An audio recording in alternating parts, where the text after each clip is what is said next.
several other things that didn't work out, and I decided if that's the way life's going to be, I may as well do what I want to do, so I started working on games. Um, and it's been a rough road, but it's been a road I've survived, and I want to pass along some tips. So, what is a solo developer? Um, it's People usually say it to refer to people that make a game all by themselves. Um, do all the art and music and design and writing and coding and etc. all by themselves, but nobody actually does everything all by themselves. Um, Even though it might seem like, oh yeah, this person's just created everything. Usually there are a lot more people behind the scenes working on stuff, or at the very least, somebody contributed assets. It's not their own custom made engine. There's generally always something else going on. So first off, I just want to say, being a solo developer is a myth, but that's not the main point of this. This is about if you're an independent developer, you're trying to make money off of your games and survive. Um, so I can give you tips on that. Um, so let's talk about the development of these games. Um, let's just start off with some general game considerations. What are you actually making? This is pretty important because you should have a fairly fleshed out, or at least, a write-up of a design document, such as, okay, this is going to be the basic outline of the game, this is the sort of stuff that we're going to be putting into it. Have you looked at the trends? I know Battle Royale games are doing great right now. Do you really think you can make a Battle Royale game now and actually get through the saturated market? Because generally, as a rule of thumb, if something is popular and you want to hop onto that bandwagon, you should have started working on it about 2 years ago. Because making games takes a long time, and it's not that simple to just go, okay, yeah, let's just also do that. And also, do you really think you can beat whoever is the, top of the food chain game in that regard? And if so, then yeah, fantastic. I mean, it's trending for a reason. It's popular because people want it. But it's something to think about. Now, who are you making this for? You do need to have some consideration about a target demographic. This isn't going to be a talk that deals with a lot of business, but it does go a bit in depth about business. That's a terrible explanation. What I mean to say is, this isn't going to be the standard marketing talk about, oh, you should use this product, or, talking about free-to-play market and that sort of business. What I'm talking about is there somebody that's actually going to be somewhat interested in this game? If you talk to your friends or some people you know and you've mentioned the concept and they've said they'd be into it, think about, okay, well, how many people is that really? Would they be okay with a simpler game, just the basic concept? Because the simpler you can get away with, the faster you can get the game out, the sooner you can get turnaround on the project. Which also follows into the fourth point here. How niche are we talking? There are games that are incredibly niche. I would say most roguelikes. And I don't mean, there's the whole roguelite debate, but I mean, Caves of Cud, I think is a very niche game, and as far as roguelikes have done, it's done really well for itself. But also that's not a super profitable market because of just how much work has gone into the game. So that's something that you need to think about, is how specific an audience are you trying to reach? And I'm not saying you should go for a super broad audience, or that you can't go for a narrow three people are interested in this kind of line, but it's something that's worth considering because you have to be realistic about, okay, how much can you charge for the game and expect people to pay for it. So that's just immediate things that you should be thinking about. Design. So game design's important. What are you planning to do with the game? And how does every aspect of it actually fit into it? Because a game is a cohesion of a lot of different disciplines. We're talking about writing, art, sound. These are also a lot of other slides I'll be covering, so I don't want to get too in-depth into them. But you need to think about, as a designer, how much everything ties together. Because aesthetic is king. In terms of art, it's not as important if the art is good or bad, but it matters that it's consistent across the board. And if it's not, there's a reason for it. You can't just mix 3D sprites or 3D Unity assets with, 2D Dragon Warrior sprites or something. That's going to be weird for everybody. You have to have some amount of cohesion across the board. If I'm playing a pixel art game, I'm generally expecting a chiptune soundtrack, or depending on what genre of the game, like if it's a fantasy RPG, okay, maybe orchestral can work. But you need to actually check and figure out, okay, does this all actually work together or not? And that is largely the designer's considerations, but if you're a solo developer, that's also your own considerations. If you have somebody separate doing the art, you need to be talking with them regularly about how this all fits together. And how much art are we talking? Are we talking about a platformer where, okay, we need to have the platforms and the levels and the background, and are we doing parallax, enemies? If we're talking RPGs, okay, you have to have the world tile sets, the town tile sets, the enemies that you fight, the in-battle character sprites if you're doing it that way, the world map character sprites for when they're walking around, the cutscene sprites. Are you doing a trailer that has nothing to do with actual gameplay? Are you going to have some cinematic shots there? Because that's separate art that has to be done in that case. So there's a lot of art that you're going to have to do. And it's good out the gate to understand, okay, how much art are we actually talking about? Because that takes time, and time is money, and I'll get into more of that too. Sound. Do you know how to write music and make good sound effects? Because that's a very important aspect of making games. If you can't do that, you need to find somebody who can. Voice acting, I've seen that in a larger number of indie games that have been coming out, and I don't think voice acting is bad, but voice acting is another expense. And if you're going to do all of that yourself, please get a good mic. It makes such a world of difference. But the important thing is to make the sound feel good. You need to have the right sound effects at the right times.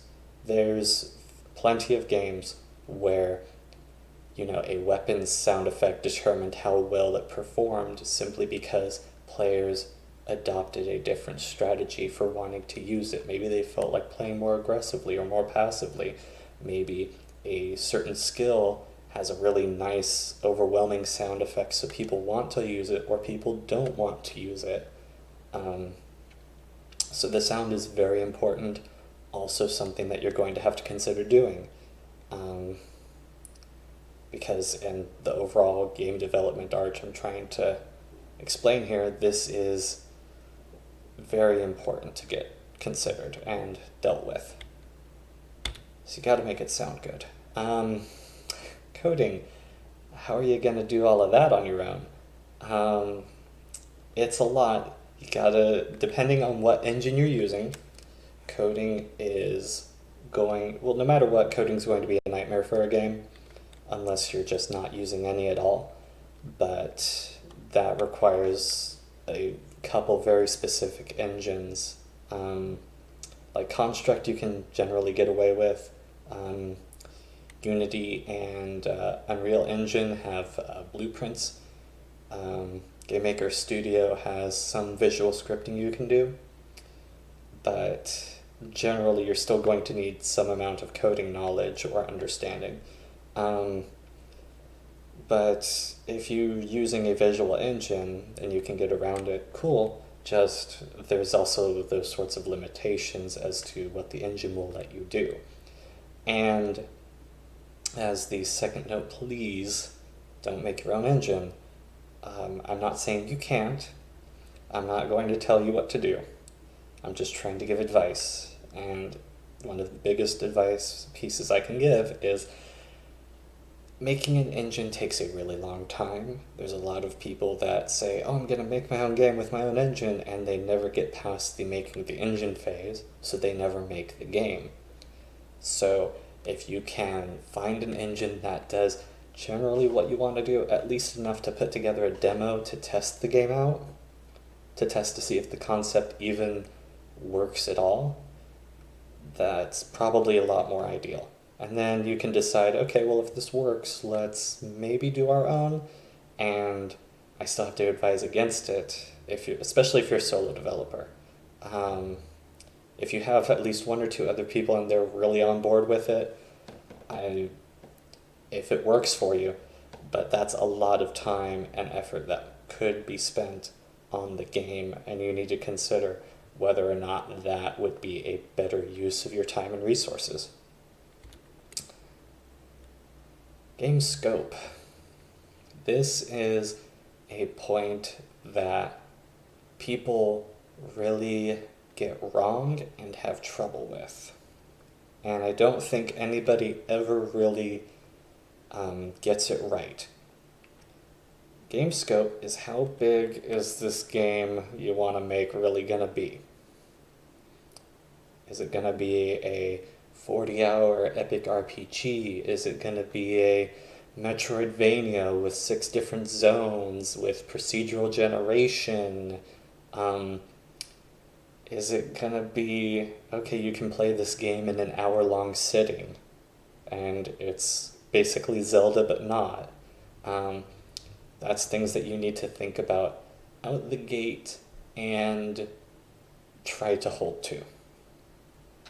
Because there's feature creep, which by that we mean, oh, we'll add this and that won't take too much long, and oh, what if we had like this crafting system for the equipment? That'd be really cool to add. And then, oh, let's make the equipment scale this way so that way you can keep enchanting it and get bigger numbers, and it's just awful. Don't do that. It's not...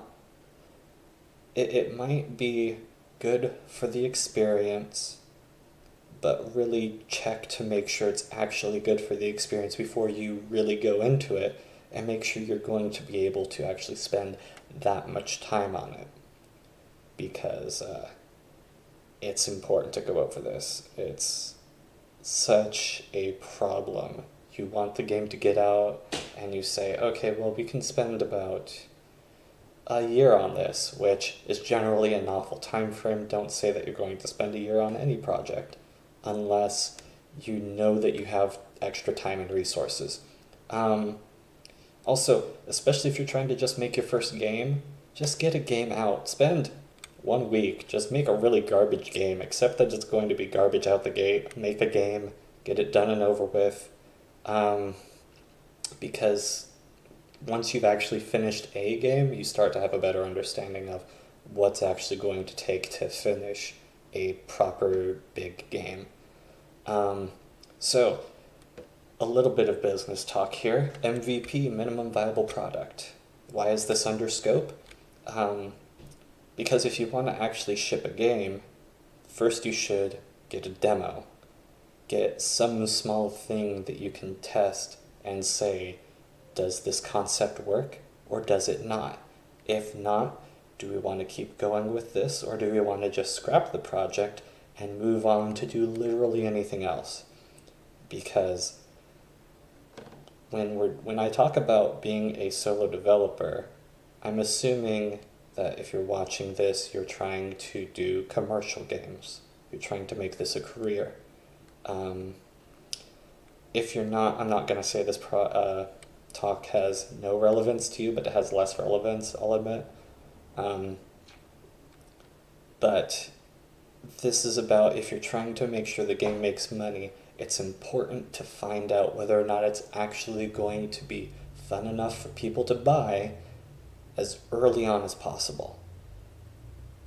And you want to just have the bare minimum basic stuff in your minimum viable product to decide whether or not it's actually any good quickly. Like, use whatever stuff, free assets from the asset store, put in just simple blocks and squares and triangles for enemies and characters if you have to. Just make it as simple as possible to figure out whether or not the game mechanics are working as intended, and if it's actually enjoyable enough that you want to continue playing the game. Like, oh, this is good, but I want more of it. Then, okay, great, you're on the right track, and that's not a bad deal to go for. But also think about, because we're talking about scope here, how much of this are you wanting to really go for? Are you trying to go for a couple hours, 40 hours? Just think about how far you're going to go with it. And if you've got a game that you've been working on, it's, oh, I'm going to add a little bit more to this and add this, just ship it. Just ship the game. It's good to get the game done and over with and out and then update it later if you really feel the urge. But the sooner you ship the game, the sooner you can actually get money from the game. And it's never going to be perfect. The game is never going to be as good as you think it should be. There's always going to be something more that you want to add, or something more that needs to be adjusted, and that's garbage, and you're never going to truly hit the point where you're satisfied with it. And if you really want to update it, you can update it, right? Go for it. But just get the game out there. Get people playing it is the most important thing. Because then, at least, okay, if people really don't like it, whatever, I'm on to the next project. I don't have to look at it anymore. People hold on to their games for too long and go, oh, I want to just keep doing this. And then it's been, 5 years, 7 years, 9 years, where these people have been working on this game, and you hear about the success stories for some of those games. It's like, oh yeah, they did so great, and they spent like 9 years on it. And there's way more stories that nobody tells of the people who did the same thing, but their game wasn't successful. And we don't hear those stories because they weren't successful. It's an awful situation, but that's the one that happens the more frequently. More often than the just, okay, everything worked out great in the end, I guess. So just prepare yourself and be ready for just scoping down and making sure that you get the most compact experience that you can. Advertising. Again, we're talking about money, and we really need to talk about advertising the game.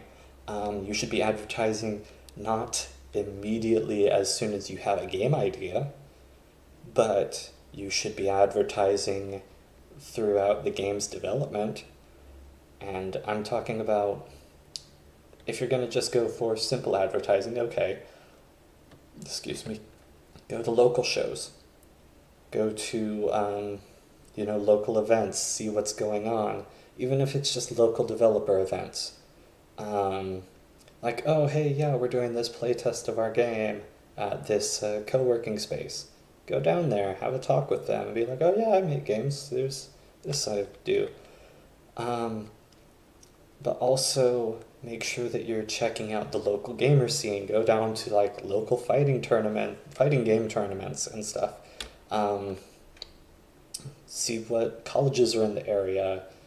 That sort of thing. Just there's always, not always, but there's generally some sort of event that's going on that if you can get down to it, it's at least not a waste of time. Um, because we're indie developers. We have to do this on a budget. And that means figuring out how much can you get away with? What sort of things can you do that's not going to break the bank? And even if it's just, getting a small table at a local anime convention or something, you can at least, that's getting some amount of word out. You can go to talks or do talks like this.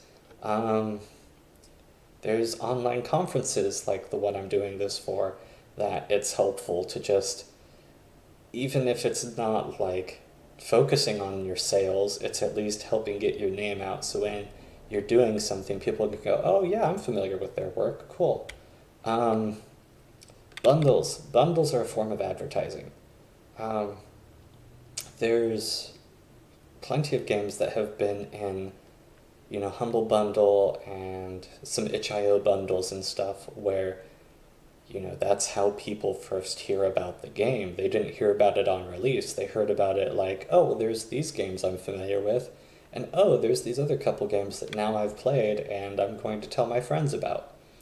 So that's another good form of advertising. You make not as much money when you're doing game bundles, but you're at least, not only is it at least getting you some kickback, but it's also getting more people that are actually playing the game.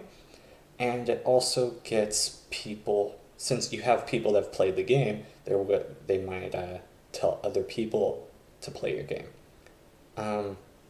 So that's something worth considering when we're talking about bundles. So this is a lot we've covered, just in terms of game development, because if we're talking about as a solo developer, that's a lot of hats that you're wearing. We're talking about making sure you can code everything, do all of the art, do all of the music.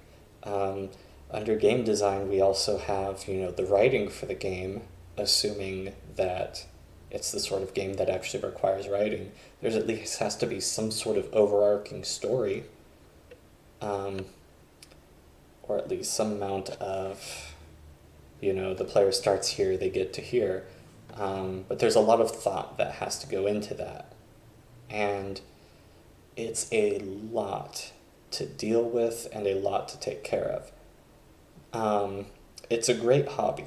I do encourage game development as a hobby as opposed to a career, because when you have something else that's actually bringing in the money, you can afford to get a little weird with your projects, to where it's well, if this sells, cool. If not, it doesn't really impact me too bad, and that's okay. I still have my day job that's getting me enough money to live off of. Because with indie development, you are your own business, and payment's not guaranteed. Because it's commission. You're basically making games, and the more you sell, the more money you get. But if you sell nothing, you get nothing. It's very feast or famine. So the real trick is, if you can afford to have a standard job, well, I say standard, I mean just, something with consistency, something that's not as risky, go for it. But if that's not for you, if you're no, I know I was born to make games, to be an indie developer, okay, then let's talk about expenses.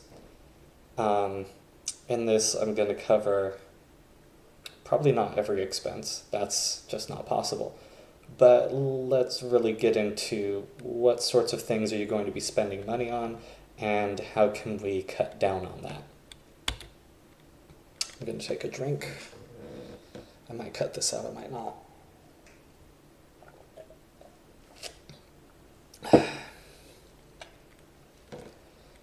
So, advertising. Yes, we're still talking about advertising. We talked about it just over here. You gotta advertise. You notice how these things had, question marks for the topics? We're gone. We're past that point. No question marks. We need to advertise.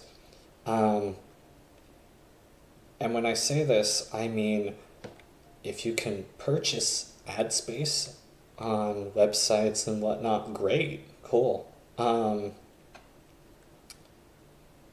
If you can't, which is probably the case if you're an indie developer, you gotta at least have a good pitch.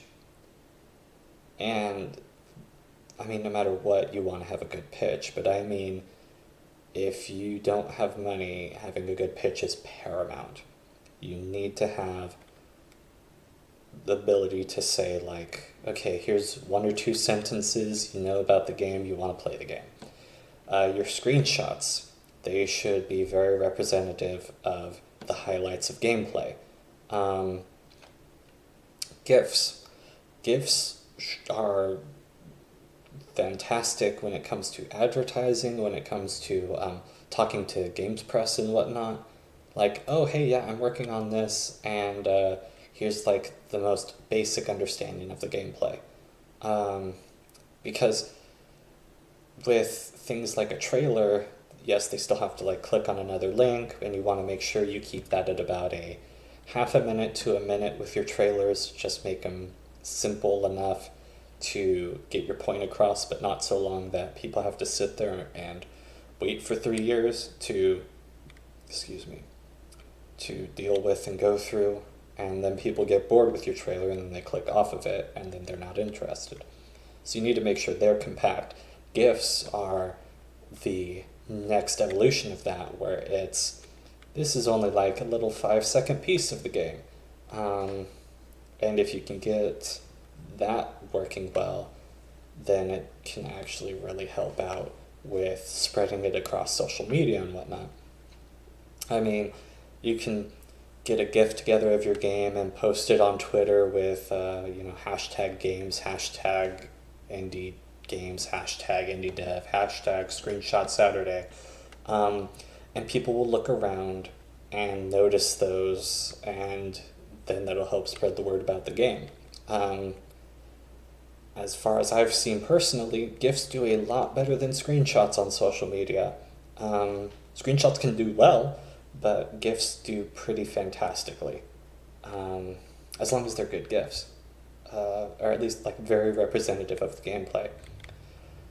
And speaking of social media, make sure you have other friends. By this I mean, game development is a very,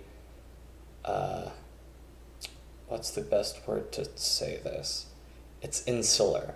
It's like a lot of indie developers just talk to other indie developers. The issue with this when you're trying to sell games is indie developers don't have money because we're also indie developers. So I'll see people go to events that are just for indie developers, and they'll run tables and talk about games. And it doesn't generally work out super well because it's just other developers and we don't have money.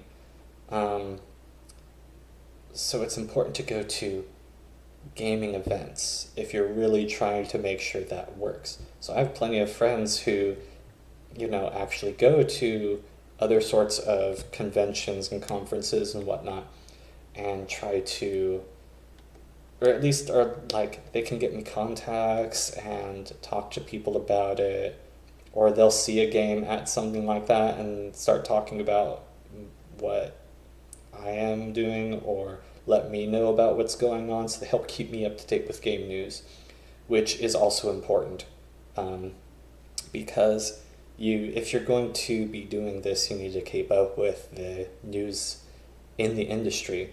Um, and as just one person, I personally find that very hard to do, but having other people let me know about stuff really helps. Um, Also, it's nice to just have friends that don't also want to keep talking about whatever they're working on. It's nice to just have. What I'm really trying to say here is game development is a fun way to spend as your life's career, but you can't make it your life. You need to have other things that you're doing and other people to share those with, because otherwise you're just going to get super burnt out and it's going to consume you, because it's exhausting just talking about work all the time, because now your hobby, which was games, is your career, and having them both be the same thing turns out to be pretty awful a lot of the time. So just have friends that have no relation to the games industry, um, or at least like if you don't have that much of a choice, like it's all your friends also went into it for whatever reason. Um, Make sure you have some other sorts of activities and stuff that you do, because just talking about the same thing all the time will be exhausting. I'm trying to think about if that came across the right way, but if anybody takes offense, I apologize. Um, and make your own luck. People, there's been several talks I've gone to, and bigger people in the indie scene that I've talked to that have talked about how lucky they've gotten. And the real trick about luck um, is that you have to put yourself in the right place at the right time. Like personally, I have attended GDC the 3 years before this. I have never purchased myself a badge to GDC. The way this has worked out is that I've been on Twitter and somebody's talked about, oh, hey, yeah, I'm not going to be able to make it, so I'll just give my pass to somebody that needs it, because there's no chance of really getting a sale at this point. It's like 24 hours before anybody would have to leave to get to it anyway. And that's one way I've ended up with it. And the other two times were people who I knew who, again, it was, I'm not going to be able to make it. If you want it, it's yours. And then there's been times I've gotten into conferences besides that, and conventions where, a friend got me a pass. But, I was just hanging out in the lobby of the area anyway, talking to people and hanging out, because it's important to be in the right place at the right time. And you can't be there at the right time if you're not trying to be there. That's a terrible way of putting it. What I'm saying is be active. Actively try to put yourself into a situation where you can benefit. Like if you're able to go to a conference or something, okay, go. Don't, if it's something like GDC, if you were actually able to just get in the area to attend, then cool, go ahead and hang out in the park. There's still stuff to do, there's still people to talk to. And if you're not, attend any of the other online stuff that's going on, because it's important to at least go out there and do something. Because if you don't, then nobody hears about you, and then nobody's going to buy your game. So it's important to just make sure that you get out there and put yourself in a position to benefit from luck at all. Assets, game assets. This is a fun topic, and game assets are a fun topic because you need them. Every game needs some amount of art and sound and code and whatever. So, making versus buying, time versus cost. These are both really the same bullet point. But what I mean by it is, do you want to spend time learning how to make an asset and then actually making it versus the amount of time that you can just spend with money by buying an asset? A good example of this is how a lot of people approach pixel art for the first time. A lot of people go, oh, pixel art's easy, and then they start to do it and they're like, this looks like garbage. Pixel art's tricky. You really have to be paying attention to contrast and color theory, and are you going to outline it? Is it fine in the UI as it is? If you're doing like weapon icons and stuff, the tile sets versus the player sprites, how does that work out? Does it work well, or are they kind of blending in? Because if they're blending in, we need to deal with how to fix that. Considerations for colorblind people. How are you making your assets work? So making them is very, very time consuming. Purchasing them takes a lot less time, but does cost money. And if you're on a budget, you need to think about, what is your time worth? How long is it going to take to make this asset versus how much money is it going to cost you to purchase this sort of asset? There is a third option, which is you buy it and you make it. And what I mean by that is you purchase an asset and you make it yours by doing enough edits. Because usually when you buy an asset, it's not quite the way you want it to look. It's not going to fit quite into the aesthetic of the game. And as I said, aesthetic is king. There's going to be something about it that's off. So what you have to do is fix it. So do some changes around and use it as a template. And there's plenty of work that you can buy to use this. There's plenty of websites and stuff from older games and whatnot where you can just use that for research. You don't have the rights to that stuff. Like, make sure if you're going to do any amount of editing and whatnot, make sure you have rights, make sure it's legal for you to be doing what you're doing.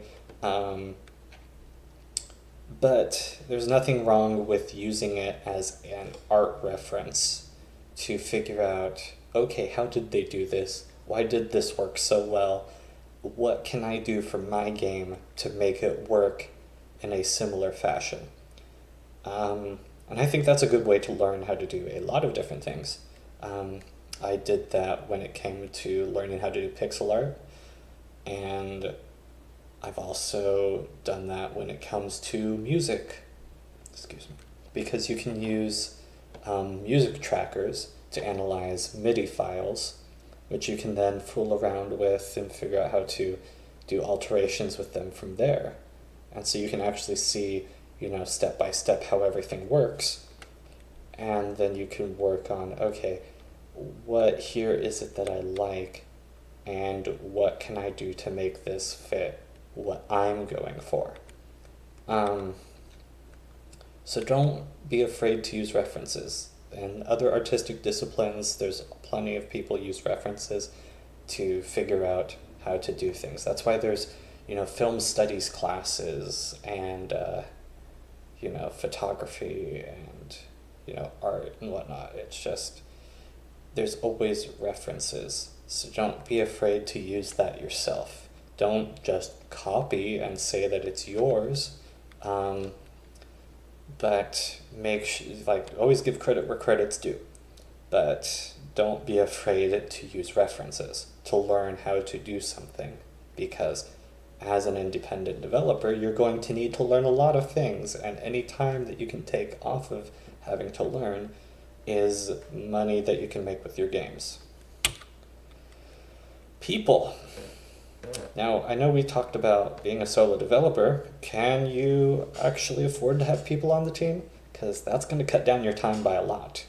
That does, however, really increase how much the game's going to cost. Um,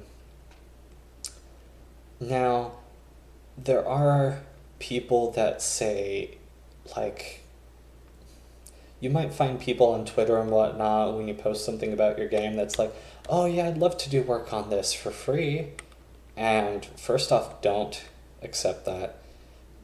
Nobody should work on anything for free. Don't offer to work on anything for free. Um, the only exception to that would be like, okay, it's a friend and they want to work on a game jam or something. Like, okay, sure. Game jams are totally separate beasts. Short projects. I'd cover that later too. Um, but what I'm talking about is if you're trying to make a game for money, don't accept free work. At the very least, like, if you really need something to get done and you cannot do it and you don't have the money, at least offer revenue share. And make sure it's a generous cut of revenue share. Because it's probably not going to sell as well as you or the other person think it's going to sell. That's just realistically. So if you can afford to have people on the team, that means that that's stuff that you can delegate. You can have another person deal with the things that you don't want to have to deal with, whether it's the marketing aspects and posting on social media, or taking care of the art or taking care of the music or whatever. But people cost a lot of money. So really think about what you're going to do in that regard. Plenty of people operate as freelancers. Sell $100 a song, custom made for whatever the game is. Or people sell assets. Selling assets and being a freelancer is stuff that you can do as an independent developer to try and get some money in and keep going on your other projects, the projects that you're trying to make as full games. Let's say you're really good when it comes to making chiptune music and you want to sell songs that you've made so people can use those in their games. And that means that you'd be able to actually work on your other games or purchase the things that you can't do, like art and whatnot, and use those for your games. So there's always options. Always options about how you can actually make money in this industry. So don't be afraid to really look around at it. I mean, some of the most successful people in the indie scene really only sell art assets or, pixel fonts or a couple like code for like, oh, this is a game maker baseline engine for making a roguelike or a Zelda dungeon sort of thing, things like that. So plenty of people do that, and it's not a bad way to go to supplement your income to make sure you can actually make bigger games. And living. Once again, this has no question mark after it, because this is non-negotiable. Living is going to be very expensive. Now,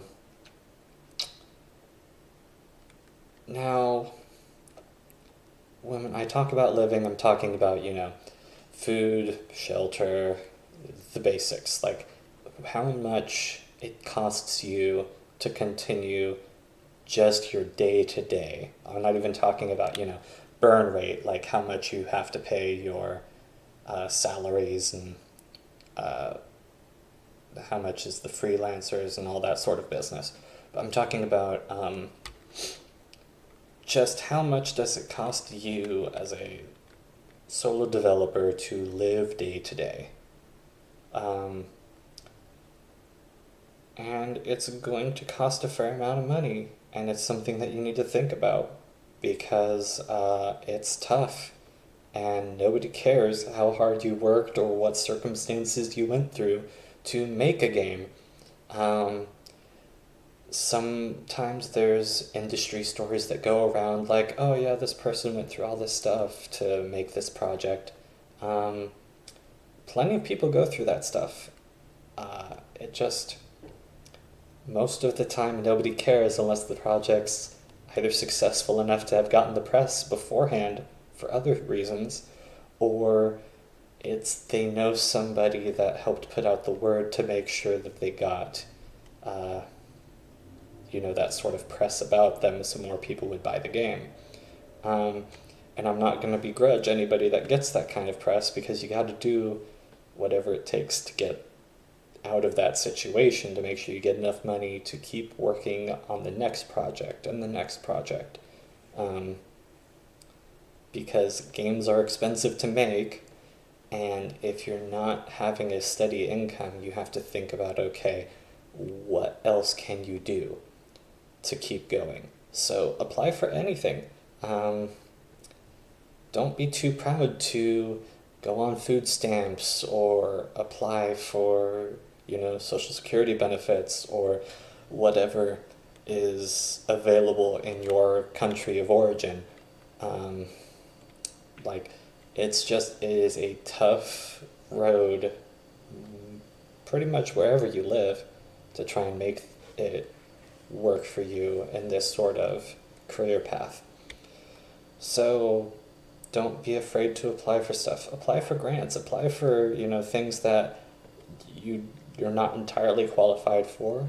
Because, okay, if the worst case situation is it gets rejected, you don't lose anything but a couple minutes of your time. And losing those couple minutes might be fine compared to now I get to eat for the rest of the year.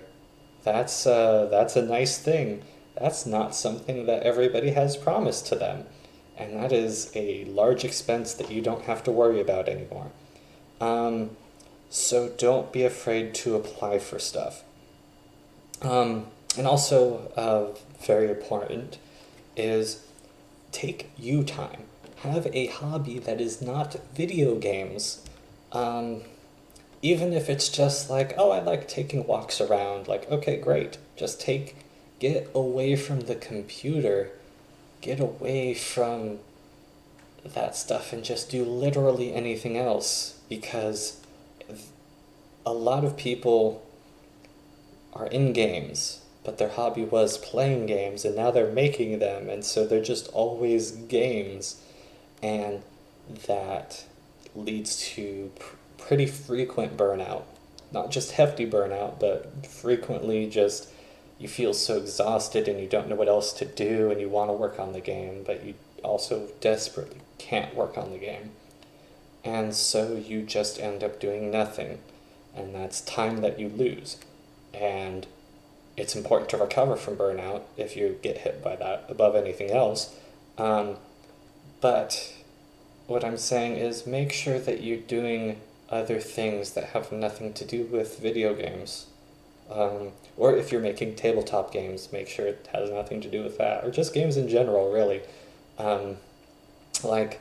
Go for walks, do origami, write poetry, just anything that's not related to this, because that's going to be a nice little peace of mind refuge away from all of this, that your brain gets to kind of be like, okay, I don't have to think about my livelihood 24 hours a day, 7 days a week. And it's a nice little refresher, and importantly, gives you perspective. It is very important to not be in the games mindset all the time and go out and do other things. Even just for selfish business reasons, because it means you will make better games, you will have a better perspective, a more healthy perspective, and be able to reach a broader audience. So if that's the way you have to think about it in order to take you time and have a hobby, look at it that way. Okay, so if you're still here, then you've gotten through most of the stuff involved in making the game. So let's talk about actually the path to the end, actually finishing that game out and getting it done with. Beta testing. Again, no question mark. It's non-negotiable with this title. I've talked to I'm trying to think of another nice way to put this, but there's not. There's been a lot of developers where I've gone to conferences and events and talked to them, and they're showing off their game. And one of my big questions to them, when, it's a dry spell and there's not many people around, so it's not like I'm being super publicly rude to them, is what are your beta testing practices? And 9 times out of 10, the answer they give me is a very awful answer, like, oh yeah, well, we're doing all of it in-house, just the team, or, okay, we haven't really gotten to that point, it's just been like, I've done a little bit of testing, but it's really just whenever we roll an update out, we check to make sure it works. Developers are awful testers. We know too much about the game to be able to do that right. Like, the game frontward, backward, and sideways. You will make big mistakes that will turn a lot of people off of the game if they experience them without actually being a tester. Like, you get to release day, and you see those day one patches that come up because, oh, we didn't anticipate this. It happens with bigger studios and whatnot too. But that's really more, they announced it was going to be out on a certain day before things could be fixed. So they have to get it out that day regardless. Indie developers were generally a bit looser with their schedules. We can say, okay, well, it'll be out at this point. But there's a lot of people that just have very bad practices. Do not think you can find every bug yourself, because you can't. It is going to be, you will see your game broken in awful, awful ways. And for a commercial project, that's abysmal. If it's just a game jam project, something small, simple, free, okay, well, it sucks, but who cares? If you're trying to make money with this and all the reviews are just talking about how, yeah, it hits a black screen at this point, that's going to lose a lot of money. So if you're going to be doing beta testing, there's 3 groups of people you absolutely must have test your game. First category is people who play this type of game. If you are making a first-person shooter, make sure you have people playtest this that are not developers, but play plenty of first-person shooters. So they can tell you, oh, this gun doesn't feel good, or how come the headshot damage just isn't like taking this guy out with this weapon, or, oh, I'm killing people with this weapon instantly regardless of where I hit them. They're going to be the best understanders of the game's feel, because they're not personally attached to it like a developer is. And even if you say you're not, you are. And they're going to have a better understanding of just what the gameplay is. Like, this is going to be the player perspective that tells you, okay, this works for me, or this doesn't, and here are the spots why. Part number 2 is people who like breaking games or enjoy playing puzzle games. These are the people that are going to mess with every aspect of your game. They're going to check every NPC, talk to them twice to see if the dialogue changed, check every bookcase, check every piece of furniture for dialogue, that sort of thing. And these are the people that are going to spend their time walking into trees and walls and seeing if they can get through them from any angle. And these are going to be the people that find a good 80% of your bugs. Because they're not trying to play the game, they're trying actively to break it. And they're coming into this with 0 assumptions about the game. There was my first commercial RPG that I worked on. One of my friends she was playing the game and said, "Hey, yeah, I went over to this spot just past the mountain range and I hit enemies who were 10 levels higher than me and pretty instantly killed my party." And I said, "Okay, how'd you get there?" And she's like, "Just like this." And I said, "Oh, the mountains on the world map were supposed to not be able to be passed through. And I forgot to edit that in. So there was nothing stopping anybody from going up there. It's just nobody else thought to try and walk through the mountains. Everybody's used to assuming that you can't, including myself. So that was major game-breaking bug. Super easy to fix. I just hadn't thought of it. And that's very easy to have happen, and it's something that you really need to consider how to deal with. So those are going to be the people that really find stuff. But the third, and I think personally the most important category, are the people who don't play games. Now, when I've worked on commercial games, I send a copy of it to my mom and to my grandma. Because my mom plays some games and my grandma plays like a couple mobile games. Excuse me. But they don't really play games that much. They come into a game with no assumptions about how it functions. So these are the people that you need to get into the game, because they will say, "Oh, I don't understand how this works," or "Oh, I'm trying this and it doesn't seem to work the way that you said it does," or that sort of thing. And so that helps you put together a good tutorial, good instructions or help files, that sort of thing. That's going to be the stuff that really helps get as many people as possible into the game. Because they might find bugs, but what they're really finding are the walls that would prevent people who want to play the game from playing the game. They'll help find your accessibility issues and whatnot. Because they don't know what they're getting into. And so they can help figure out, okay, what is exactly not so fun about this? Oh, it's because I never explained this to begin with.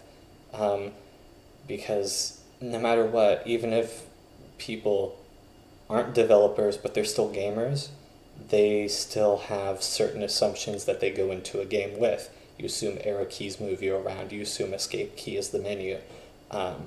There's many people who have no idea. And so if you can get one or two of those sorts of people from each of these categories to play your games, it is going to handle so much of your beta testing. So that is a very important thing that, if nothing else, don't overlook that. Because that's the sort of thing plenty of people overlook, and then they get review bombed and it sucks. So yeah, that's that advice. Back to advertising. Because previously we were talking about advertising throughout the game. If we're finishing up that game, you really need to be advertising. So that's the ABA rule, or always be advertising. Don't be afraid to set up an emailing list and email people about it. Make sure it's something that people have opted into. Or if you're like, you got business cards from an event or something, feel free to email them about it, but just don't mass email. Don't, CC everybody under the email so it sends to everybody and everyone knows who else you sent it to, because it looks real awkward. And having gotten a couple of those emails, I know not to talk to that person again or give them any feedback. It makes it awkward for everyone involved. I'm not saying make it super individual, like copy paste, change out the name, I get it. If you've got a lot of emails to do, it's about taking as much time out of the equation as possible. But just don't be rude about it. Just do the basics. Crowdfunding, I should have included this earlier in the talk. it is a form of advertising. Um, because sure, plenty of people will potentially hear about your game when it comes out, but crowdfunding is actually a good way to get people to hear about it before it comes out, even if you don't need the money. At least it's a place that there's people that just go on to, Kickstarter and Indiegogo and whatnot to check out crowdfunding. Like, oh, hey, yeah, what sort of new game projects are there? And then they'll see yours, and if it's got a good enough trailer, they'll click through and watch it and look at what's going on, and they might contribute, or at the very least, they're going to make a note of it for later. And that's not nothing. That's, even if they don't contribute, that's still somebody knows about the game. Somebody's going to tell somebody about the game. Like, the more that a person hears about it, then once your game actually comes out, they hear about it again. It's like, oh yeah, they had that one campaign. Let's see how the project is now. Um, and that's important because the more often people hear about the game, then it's like, okay, maybe there's something to this. And then they'll actually look at the game. And don't be afraid to make friends. By this I mean, going to conferences and conventions and stuff. A lot of people put emphasis on handing out business cards and getting new contacts and establishing business relationships and stuff. Don't be afraid to just have friends. Like, we're all in this together, and maybe they're into the game, maybe they're not, but hey, maybe just exchange games or something. Or, just have another indie developer that you can vent to about your project, or, someone that's supportive about it. Just, don't, it's important to not be fake, is what I'm trying to get at. Don't be afraid to be friendly. Don't make everything just about business. Because while it is important, and I know I have this under the advertising section, but it is important to just, we're indie developers. A lot of this is based on personal relationships that we build with people to help get our names out there and whatnot. So don't be afraid to be friendly. And yeah, quit being self-conscious. Don't be afraid to retweet your own stuff. There's plenty of times where it's like, okay, well, this has been, you post something, it wasn't the right time of day for it to get any leverage, or, it's not chronological order on nearly any social media anymore to see posts. So don't be afraid to just retweet something, or, share it with people, whatever. Like, again, if the worst consequence is somebody tells you to stop telling them about it, okay, well, stop. That's fine. Go tell somebody else. It's okay. And don't be afraid of bad responses, because as long as it's just a response, move on from it. It's not that consequential in the end of things. A lot of people are sort of afraid of, like, oh, what if I get a bad review? You're going to get a bad review. It's not going, there's no way that you're just going to get, like, all positive across the board, 100%, 100,000 views and reviews and stuff. Somebody's not going to like it. It's going to suck, and then you'll deal with it and move on. It's important to listen to criticism, and it's important to know whether or not it's good criticism. Some people are just going to make comments just to be mean, and that's not worth anybody's time. And some people will give, good feedback, and maybe it is important to not give that enemy a 50% crit rate or whatever. Or maybe it is good feedback, but it's not what you were going for your game. Like, oh, I don't want this to be so narrative focused. It's like, okay, well, what I'm trying for is a very narrative focused game. But that's still good feedback in the sense that, well, if they think it shouldn't be, maybe I should look at it. Why is it that they feel that way? I've had a review where somebody said, it was like a good couple paragraphs. It started off with, I don't think this should be narrative focused. And then by the end of it, it's like, you really should have had more narrative focus. And I was like, okay, this is very conflicting, but if you're conflicted about it, maybe that does speak about something in the game itself. It doesn't mean that because it was bad advice, or at least not clear advice, that it's inherently worth ignoring. So that's things that you're going to have to deal with. There's a variety of responses that you'll get, and you'll need to figure out what actually matters in those. But I mean, if people are just being mean, they're just being mean, and you can ignore them. Because, you made this, they didn't, so who cares? Right, because we are talking about finishing the game. What else are you going to be making? Because game development's an art, so you gotta treat it like any other. People who work to be artists do a lot of sketches.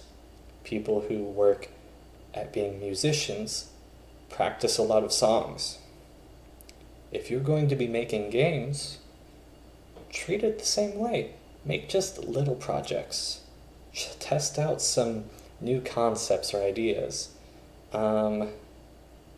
There's plenty of people that participate in jams like, they try and do challenges where you make a game a week. There's a few people that have worked on making a game a day. Very simple games, but it lends you a perspective and also helps when, oh, I want to make a game about this. Oh, right, I've already done that. I know how to do it. Let me just do that as the baseline and flesh it out a bit more. So it's important to practice, and not just go for super big 40-hour epics. It's also important to think about, okay, well, let's just make simple stuff. Don't be afraid to participate in game jams and make simple games with these sorts of constraints that you have to really scope down and figure out what is worth spending your time on and what is not worth spending your time on. And also don't be afraid to participate in other types of jams. There's NaNoWriMo, I think, where you try and write a novel in a month, or, a story. And other sorts of things where it's like, oh, try and, make, fake games. Or there's even a couple I've seen go around where it's like, spend a week not making a game. Things like that, where it does help lend a new perspective, and that's going to help your work in the long run. But again, to be fair about that, if you're trying to make money as an independent developer, you don't always have time to do that sort of thing. So I will reiterate on at least keep a hobby, but making the time for these sorts of events is great too. Community. I'm not talking about the indie developer community, because you can find those pretty easy and pretty frequently wherever you look. I'm talking, what's the community for your game? What sort of community are you actually building for your game? Are you, do you have a comment board up where people can post, bugs that they've found, and are you checking up on that? Are you, actively trying to cultivate some amount of interest among fans of your game? And it's tricky. It's not something I'm super knowledgeable about, but I know it's also something that's very important. So, I've had a Kickstarter campaign that was successful. I have a Patreon. I have a couple other things where I make posts somewhat regularly. I need to post more. But I do try and keep people up to date with what I'm doing and what I'm planning, and sometimes they'll send me emails or comments and stuff about okay, I'm into this, or oh, I'm really looking forward to seeing something like this, or that sort of thing. Um, and it's important to build a rapport with your players, um, and not being too afraid to interact with them. I don't interact like if they comment anything that I'll respond with anything. Um, but sometimes it's like, oh yeah, that's actually a good idea and stuff like that. Um, so don't be afraid to actually talk to people is what I'm getting at. A lot of people that are independent developers are very introverted, and I'm not saying that's a bad thing. I'm just saying you can't be that way all the time. You need to act, if you're that way, which I am personally, you need to actively respond to people and talk to people and be social. Um, Social media is important if you're going to be doing any amount of advertising. Regardless of what your viewpoints are on things like Facebook and Twitter and whatnot, if you're not there, that's another avenue where people are not seeing what you're doing.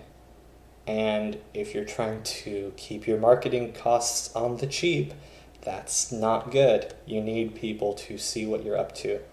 Um, like, the vast majority of my traffic that I've gotten on my games is through Twitter. Um, some through Facebook, some Google and other such sites. Um, some through like itch.io randomizer and whatnot. But you need to still be posting about your stuff in order for people to see it. So community ties back to advertising. Um, but it's important and something that you need to consider. Also, other sorts of content that people can consume for your game. So I'm talking like game development streams. That's a thing some people do. Some people do it real successfully. FAQs and fan art and stuff. Are you really letting people... Is there some amount of cultivation for that? So, now that we've discussed those sorts of topics about finishing up the game, or sorts of post-game content in that sense, if you're still here, thank you. And let's talk business principles. This is going to be less the sort of thing that you hear with a lot of talks, and more just general business practices that are adaptable to what we're trying to go for here.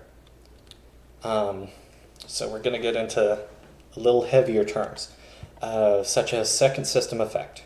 So this is the tendency of small, elegant, and successful systems to be succeeded by over-engineered, bloated systems due to inflated expectations and overconfidence. I need a drink after that. Okay, so that's a lot to take in. What I'm meaning by this is basically talking about scope again. You're working on a game, it's like, oh, I want it to have this deep, intricate combat system, super tactical, crafting system with the equipment system that lets you equip skills to use. It's excessive, but everybody wants to do it because it's like, oh, this is what the people want. No, keep it simple. Just make it small and simple and capable in and of itself. Complexity isn't inherently bad, but there is a point that it can hit where it's a deterrent. There's ways that things can work together that can be, oh yeah, this is actually really a deep and innovative way of handling this sort of thing. But then there's also when it's just like, okay, so I have to do this and this with this, including this to do, it's so excessive and nobody cares. And a great example, if you want to try and test that out, is try and make a tabletop system. If you've made a video game, make a tabletop system, because you'll try to do all your sorts of formulas. I would say try making a simple RPG and then convert that to a tabletop. And now that you have to explain all the battle formulas and all the ways that the equipment work and how they're factored into your battle formulas and all the skills and how they work and how you can learn them and how they're factored from your various pieces of equipment and stats and whatnot, it gets to be a nightmare. So what the second system effect is talking about is people can find these small, simple things that work great, but then they add to them so much that it's awful. But hey, we added to it, that means it's better. No, it's not better, and you spent so much time on it that you want to keep it, and sometimes you have to know when to cut your losses. Just accept that it's not good and move on from it. So this is a business practice, but it really has a lot to apply to game development. So yeah, I think that's a very important thing to mention. The 90-90 rule. Yes, this generally talks about projects. I'm talking about games. First 90% of the game takes 90% of the time, and the last 10% of the game takes 90% of the time. Now, yes, that adds up to 180. This is not false math. It is the fact that everything can be going well. Like, oh yeah, this is all, we're meeting all our deadlines. And then there's just so much at the end. Like, oh, we have this to do, that's fine. Oh, but now there's this we have to fix, and oh, there's this update that we need to push out, and there's just lots of little things that come up that maybe you forgot about, or maybe it's because you feel so crunched for time, because it's like, oh, we have a month, but we still have so much left to do. And so this is something that just, this is the way that it feels. Because obviously it can't add up to 180. But at the very end, there's going to be a lot of work to do. Especially if you're doing this solo, because you're doing all the marketing. And near the end is really when you're making that marketing push, making sure people know about this is the day the game comes out, while in your head you're going, oh my goodness, please let this actually be the day this game comes out. And it's rough, and it's going to happen, and you need to be aware of this. So, again, it's worth mentioning, it's just business. 80-20 rule, also a fun one. 20% of the tasks account for 80% of the profit and interest. What this means is, if you make a list of 10 tasks, what are your 2 that you think are really actually important out of the whole deal? And that's what you should be spending your time on, not the rest. Because that's going to be, maybe that's the hooks that draw people in, or maybe it's just, it's, oh yeah, it's the combat system that's going to be pulling people in, or it's the art. But you need to figure out what are the actually important things that you want in this game, and then make sure that your resources are going mostly to those important things. Because, again, it can't be perfect. You're going to need to cut your losses somewhere. So figure out what the important things are, and that's really what people care about anyway. Like, there's going to be, people talk about, what are you into more, or do you care more about the gameplay or more about the graphics? And there's people who are very tilted on either side of that. And so naturally there's games that are tilted well on either side of that end up actually doing pretty well. So it's something to keep in mind. So just have that sort of a focus. Also, using fewer resources means making more game.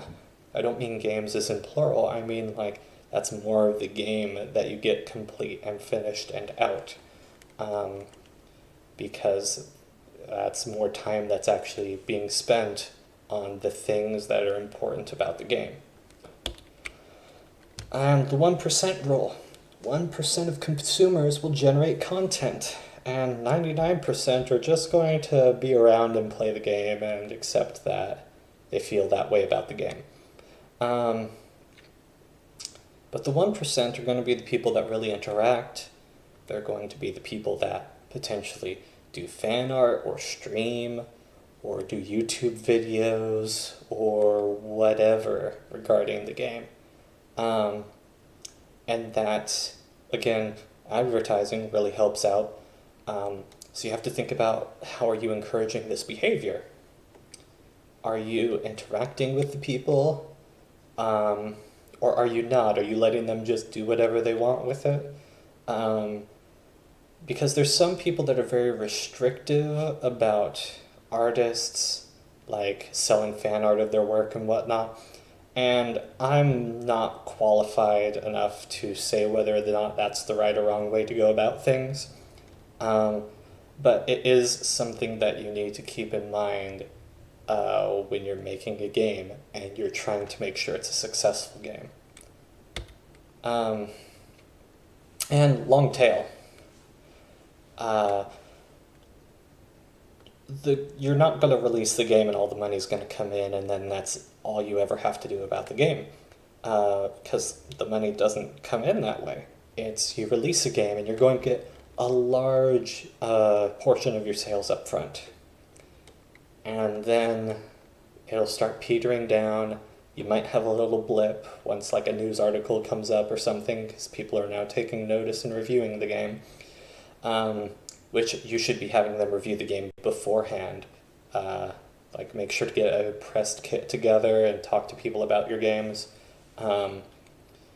But it's going to just kind of trickle in by the end, and then you'll still get a couple sales every now and again. And you need to be aware of that and prepare for that, because your sales, you're not just going to hit like 10K sales and have that be it, because either you're not going to hit 10K, or if you hit that much money, it's not going to be like instantly. And if you do hit that much instantly, then get ready for the rest. And a thing that really modifies the long tail is the fact that traditionally games, okay, we finished it, we're done with the game has been released, we never touch it again.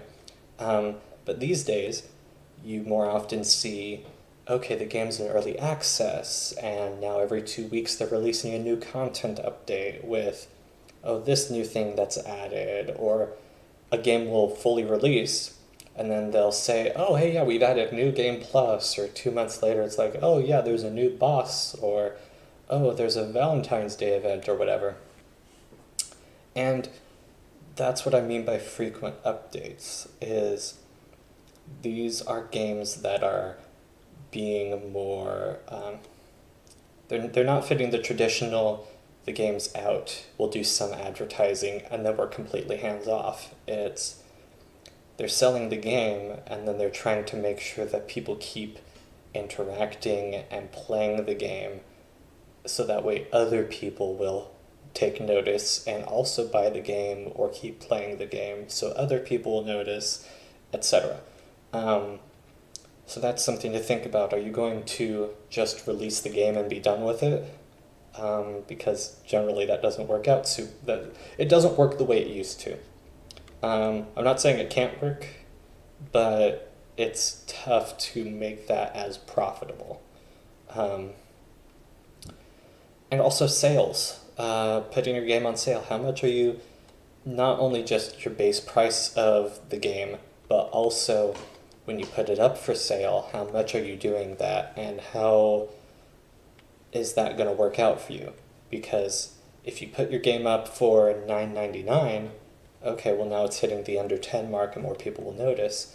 But then if it hits the $4.99 mark when you put it on sale for 50% off, that's people that are not only noticing the game because it's 50% off, but also now you're hitting that $5 and under ticker that so many distribution sites have.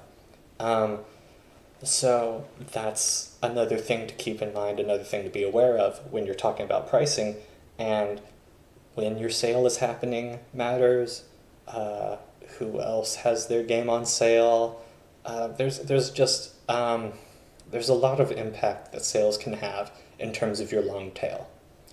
and how much money you make off of the game over the course of its lifetime. So, pretty well covers everything that I wanted to talk about. And I'm not sure what else to say at the end here. But yeah, thank you for listening. Let me know if you have any questions or comments. This is the first time I've tried giving a talk like this, so let me know how you feel about that. But thank you. I hope you learned something. And yeah, I hope to hear from you and see more of you guys on future games. Thank you.